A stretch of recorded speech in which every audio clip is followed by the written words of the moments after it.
Too much and never enough. A new book from Mary Trump has hit the market. Everyone is curious to hear all the dirty secrets Mary Trump has spilled about her uncle President Trump. We will go in detail here, so it would be almost as if you got the book without paying the $28 list price. Mary is the daughter of President Donald Trump's older brother, the late Frederick Chris Trump Jr., who was the oldest son. Fred Trump was the second oldest of Donald Trump's siblings. Mary Ann Trump Barry, a federal judge, is the eldest, followed by Freddie, Elizabeth, Donald, and Robert, who also worked in the family business. Born 8 years before the president, Fred Jr. worked briefly for his father in the family real estate business but left to become a pilot. He married and had 2 children, Fred III and Mary, who were named after his parents. It's clear to the reader in the prologue itself that she is not fond of her uncle, who she refers to within the book as just Donald. She starts off by saying that it was a sense of pride for her when the kids at her sailing camp called her Trump. That was in the 70s when her family was not that well known.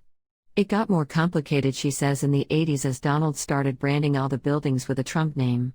Throughout the introduction, she points out to instances where she seemed to be bothered by the branding of the name Trump. If you are a Trump hater, then this book will be a perfect fit for you, since it will give you further validation of your hatred based on Mary's claims. As an anti-Trumper, you may not see years of hatred built up within Mary towards her uncle Donald and her grandfather. She states that Donald was his own cheerleader who wanted to be seen as the better son. She calls her grandfather a sociopath and blames him for the creation of Donald Trump and for her own father's loss. She was further angered when Donald started using her father's addiction to alcoholism to sound sympathetic.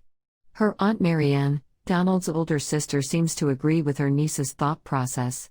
She is quoted as saying, "He's using your father's memory for political purposes, and that's a sin, especially since Freddie should have been the star of the family." Back in 1999, after the death of her grandfather, she claims that her father's name was also written out of the will, which resulted in a lawsuit. She makes it clear that she was not in support of his presidency from the very beginning. She writes about how she declined an invitation to the election night party because she wouldn't be able to contain her euphoria as the Clinton victory was announced. She described Hillary Clinton, arguably the most qualified presidential candidate in the history of the country, spending a minute in front of the Clinton portrait in the White House, wondering how this could have happened during a visit only proves it furthermore.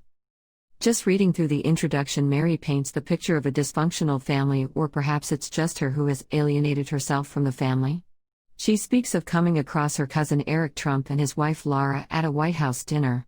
She had yet to meet Laura, whom Eric failed to introduce, and that they have been together for almost 8 years. Her first hug from Donald was in 2017, she writes, at the White House dinner celebrating the birthdays of her aunts. The dinner, which lasted about 2 hours in total, was double the time she has ever spent at her grandparents' house for Thanksgiving or Christmas. You have to wonder what type of a family relationship this must have been if all during her lifetime she did not have a Christmas or Thanksgiving Day dinner that exceeded 1 hour with her grandparents. Mary has a PhD in clinical psychology from the Derner Institute of Advanced Psychological Studies. She claims to have no problem calling Donald a narcissist, as he meets all 9 criteria as outlined in the Diagnostic and Statistical Manual of Mental Disorders. She further goes on to say that Donald probably has other symptoms and disorders that we are not aware of, and that it will require a full battery of tests. Even if her claim that she is not writing this book for revenge or cash were to be true, one can't stop but wonder those are still added perks. She calls herself as the only family member brave enough to speak out against Donald. She is not to be shut by loyalty or fear. She claims to be doing this out of her love for the country.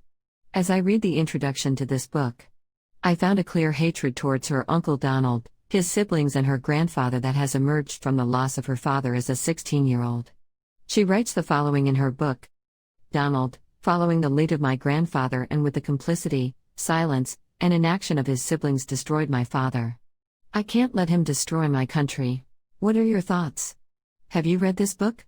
Leave us a comment and be sure to subscribe, as we will have a follow-up to this video.